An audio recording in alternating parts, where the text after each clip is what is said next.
Hey everyone, welcome to Faith Builders.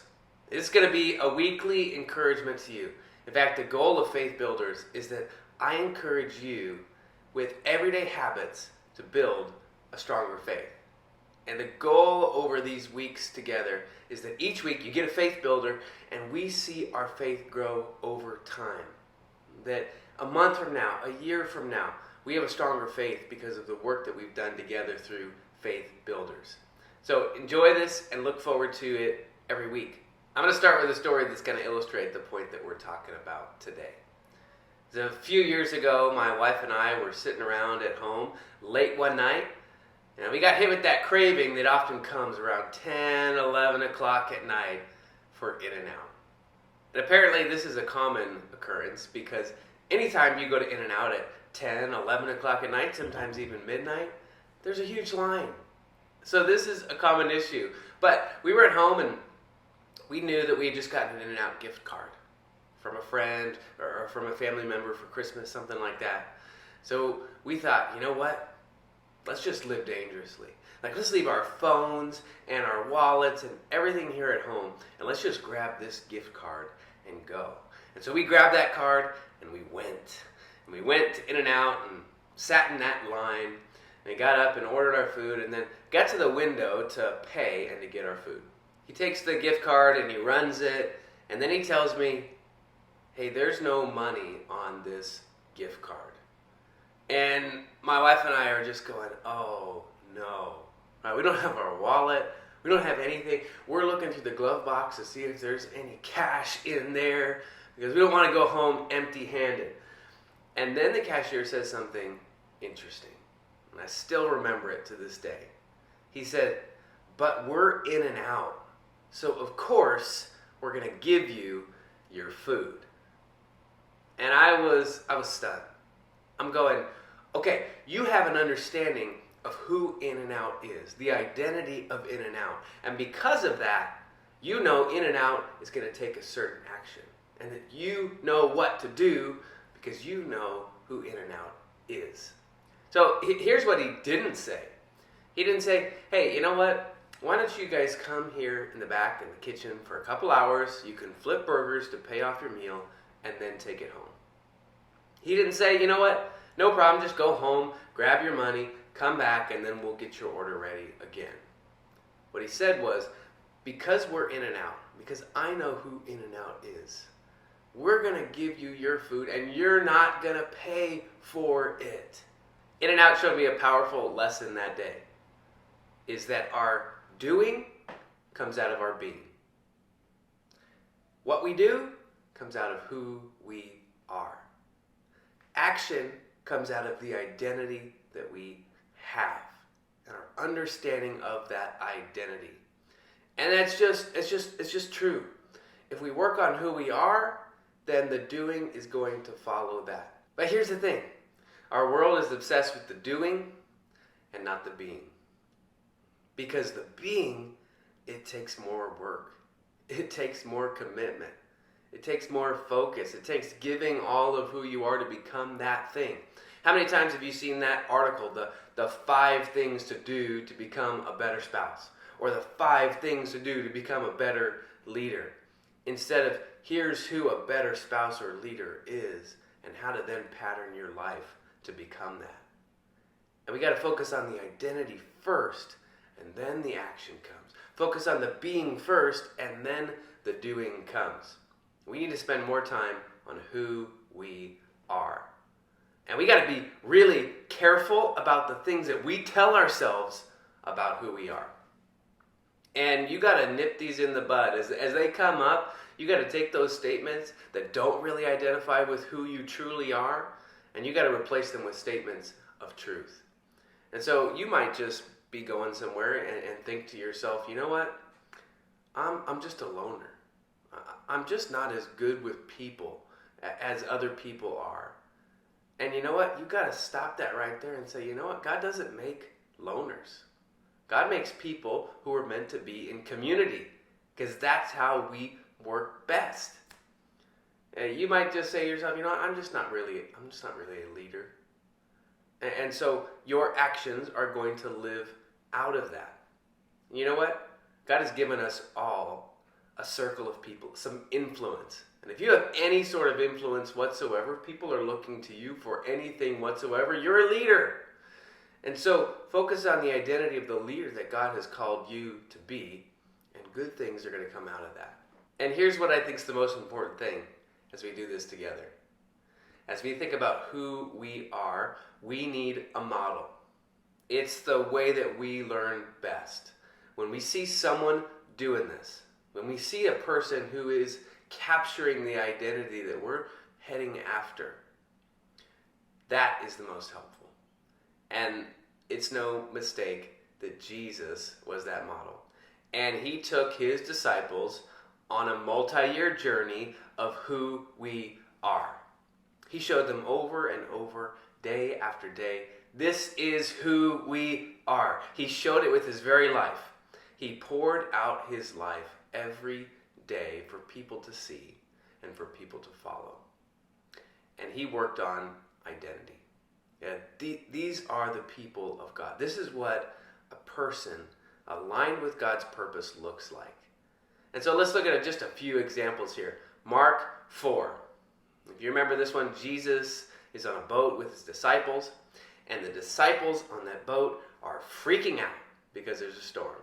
And Jesus on that boat is asleep on a cushion.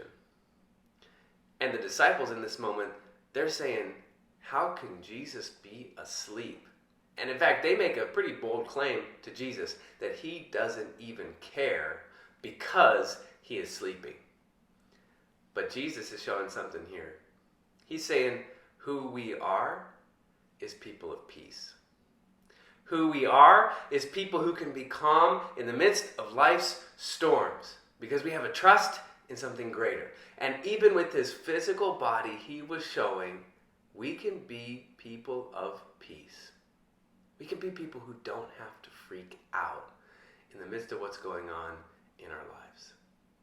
I love that Jesus showed this with his doing, and he showed it with his being. He represented peace. In fact, Jesus is the Prince of Peace.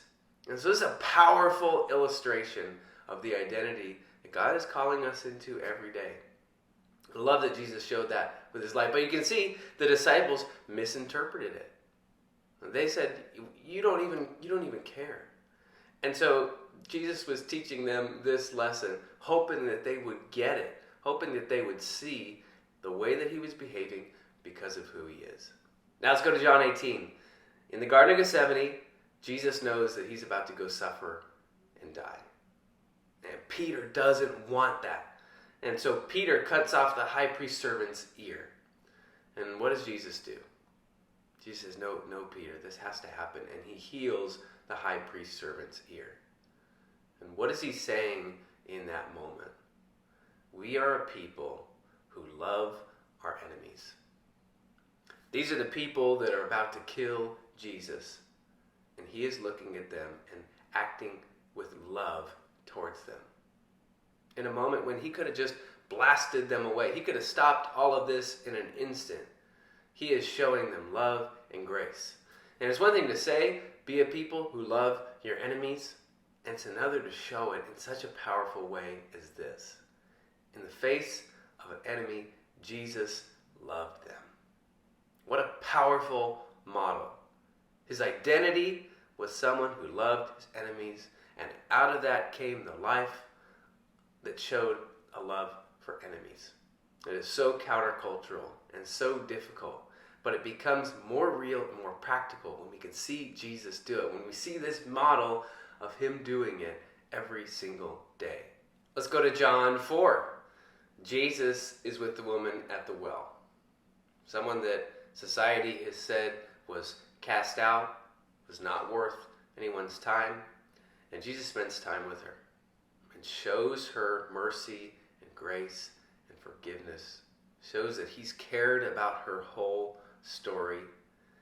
And his disciples see in this moment who we are a people who care for the outcast. We spend time with the people that other people don't spend time with.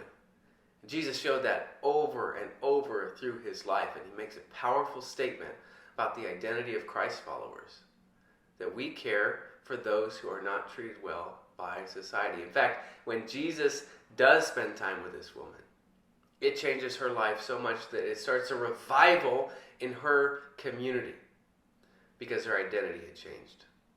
Who she was had become different in that moment because of the time spent with Jesus. And because of that, she started a revival in this community. Her doing came out of her being after seeing the model of Jesus. You see this over and over and over in the Gospels. Jesus showing the identity of who we are, who Christ's followers are, and therefore what we do. You see Jesus teaching and healing and pouring out. He gives his very life away, and then he spends time alone with the Father. And he's basically saying, hey, we are people who pour out, and we are people who receive from God. And because of what we receive from God, we can pour out even more powerfully, because our identity is people who spend time with God. An amazing lesson that Jesus is teaching just with his life. We transform others, but first we have to be transformed because of our time spent with God. An amazing lesson. So Jesus took his disciples through this journey year after year of this is who we are. And when you understand who you are, everything comes out of that. My wife and I are trying to do this with our kids. We're trying to develop for our kids the identity of this is who the Clevelands are, so that they know this is what Clevelands do. This is who our family is, and because of that, this is what we should do. And we're trying to model that to them. So I'll be talking with one of my sons, and maybe he's not listening. And so I'm just starting to raise my voice a little bit, and he's starting to raise his voice a little bit, and I say, please don't yell at me. I don't like it when you yell at me. And then my son will say, well, I don't like it when you yell at me. And you should watch me kind of justify and go through these mental gymnastics to tell my son why I should be able to yell at him and he shouldn't be able to yell at me. And one day I just said, you know what? I'm sorry. I don't want to yell at you. I want us to be able to talk with love and grace towards each other. And so would you just forgive me? I'm sorry for yelling at you. Because I want to model to him that we're quick forgivers. And we're people of grace. We want to keep things between us, and I want to show mutual respect. I want to be able to speak tenderly and gracefully towards you, and I want you to be able to speak well towards me. We have another value in our family of unconditional love. We don't want a love that changes because of something that we've done. So one of the ways that we put this value into practice is we don't say, I love you, but. Because then what does it sound like? It sounds like, well, I love you until this point, and then my love changes, or my love is different, or my love is less.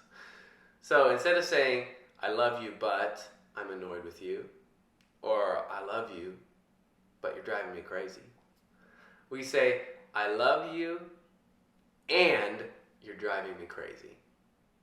My love is still there, and you're driving me crazy. My love isn't changing, and you're driving me crazy. Because we want to be people of unconditional love in our family. And these words matter because they come out of our identity that we are people who unconditionally love each other in this family. Does that make sense? I'm sure you do this in your family because every family has an identity. And Jesus was teaching us, here is the identity of the family of God. We're people of love. We're people of joy. We're people of grace. We're people of forgiveness. We're people of peace. We're people who risk for the kingdom of God. We're people of faith. We do what doesn't make sense if it's what God is calling us to do. Jesus gave us lesson after lesson of who we are. In fact, as we say we're Christians, Christ is in the name. When we say we want to be godly people, God is in our name. And we are trying to take on the identity of Christ in our life. We're trying to take on the identity of God, to become all that we were meant to be. That's what's at stake here. And so as we walk out of that identity, let's spend time on that identity together. Who is it that you are? You may look this week at the scriptures and go, what did Jesus teach about who he is, about who we are as people who follow him? And how did that make a difference? How did that change the doing? How did that change the actions that he took? You might have a who we are journal where you just look at who is Jesus teaching that we're meant to be, and then pattern your life to that. Chase that. Instead of just focusing on, here are the 10 things that I need to do, this furious activity. Let's really look at the identity first and then move out of there. I think it's going to make a massive difference with us together as we build our faith. All right, everybody, I hope this has been helpful today. I'm excited to be back with you next week, and we'll see you then for another Faith Builder. Bye, everyone.